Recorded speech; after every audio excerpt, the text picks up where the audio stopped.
But I wanted to begin with a quote, and I want to encourage my colleagues to listen carefully to these words of warning. This is really important. Quote, "The tsunami of debt created by the policies of this administration has to go somewhere. But as the rest of the world copes with the waves of U.S. debt, we are now all in the same leaky boat. There is just so much of our debt other nations want to hold. The more of it they accumulate, the closer we are to the day when they will not want any more. And when that happens, slowly or rapidly, our interest rates will go up. The value of their U.S. bonds will drop, and we will all have big problems. We need both more awareness and more understanding of this fundamental threat to our economic well-being and the global economy. But the roots of that threat lie in the disastrous policies of this administration." The quote continues, "Because this massive accumulation of debt was predicted, because it was foreseeable, because it was unnecessary, because it was the result of willful and reckless disregard for the warnings that were given and for the fundamentals of economic management, I am voting against the debt limit increase," unquote. Now, you want to guess who said that? It was not Speaker McCarthy. It was not Leader McConnell. In fact, it wasn't any Republican. That quote that I just read you is from Joe Biden himself when he was a senator in 2006. If he was honest, he would have used that same language right up here last night, but he didn't. Of course, he wasn't honest. And by the way, in addition to his vocal opposition when he was a senator in 2003 and 2006, Senator Joe Biden joined Senate Democrats in opposing clean debt limit increases. In 2004, he missed the vote, but he said publicly he would have opposed it there as well. So 3 times as a senator, he opposed the debt limit increase. Well, he's singing a completely different tune now, and everybody heard it. Mr. Speaker, President Biden's address to the nation last night was a missed opportunity. Our country is mired in crisis after crisis of the president's own making. At home, at our border, abroad. Simply put, the president's rhetoric last night didn't match the reality that most Americans have been experiencing since he took office 2 years ago.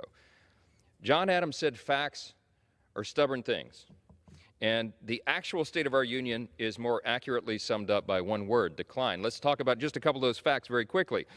Just a snapshot. When President Joe Biden took office, we had peace through strength. We had American energy independence, actually dominance. We had lower consumer prices, and we had inflation at about 1.4%. But since he took over 2 years ago, now we have war through weakness, we have foreign energy dependence, we have sky-high consumer prices, and the inflation rate in December was 6.5%. Now you tell me, are you better off today than you were 2 years ago? No, and that's what the polls indicate.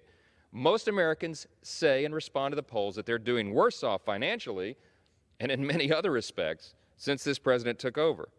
Right now, prices are still rising, crime is rising, drug overdoses are rising, illegal immigration is rising, and our country's leadership looks embarrassed and weak on the world stage. Republicans urge President Biden to take advantage of the State of the Union to chart a new direction, to get us out of this mess, to reverse the policies that have gotten us into this, to accept responsibility for the declining state of our country and pledge to do better. But you know what? He didn't do that. He wouldn't have been the first American president to seek a reset. Presidential resets are common, they're often necessary, but he wouldn't acknowledge that last night. He did the opposite. The reality is that families right now across this country, in my district and in all of our districts, everybody knows this, are still paying more for just about everything, including food and gasoline and electricity and rent in every category. And according to all the polls, they can feel it, regardless of what this president wants to say from this podium in this chamber. Here's what we need to do. We need to curb the wasteful government spending that is raising the price of groceries and gas and cars and housing and growing our national debt. And we need to increase take-home pay. We need to create good-paying jobs and bring stability to the economy through pro-growth policies that will enliven our economy and broaden the pathway out of poverty for more people. But that's not what this president is suggesting. You know what their solution was last night and every day here? More government and more government growth and more spending.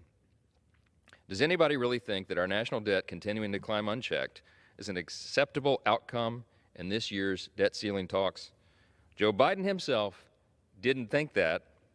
At least he didn't when he was a senator. And if no one thinks that, then let's start doing something about it. President Biden could have started last night, but he didn't. And it was a missed opportunity.